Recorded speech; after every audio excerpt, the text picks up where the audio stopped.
Hi there, Mike from Wilton Auto and Tire Center. I'm here today to talk to you a little bit about the Right to Repair Act. And it's a national act now, I believe, and a lot of local states have been adopting some rules and regulations. So what does that mean to you, the consumer? So currently, you bring your car to Wilton Auto and Tire Center, and we have different forms of information access to find out all the particulars about your vehicle, wiring diagrams, how to fix things, special tools that are needed, things of that nature, okay? So there's been some battles going on over the past bunch of years where the OEM manufacturers don't want to release that information.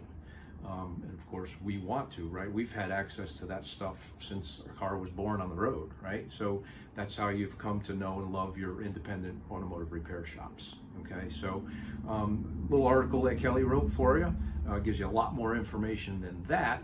And then there's some links on there too. So you can do your part, right, to protect us, to have that information so that we can continue to service your vehicles.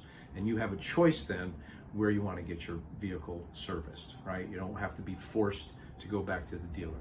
Sometimes that's the right move, sometimes it's not. It's a personal thing, and sometimes it's a logistic and other avenues come into that. But anyway, so there's some links in there. It's very simple. If you click on the link, just put in a little bit of information. It's an auto fill to just send the information to your local legislature.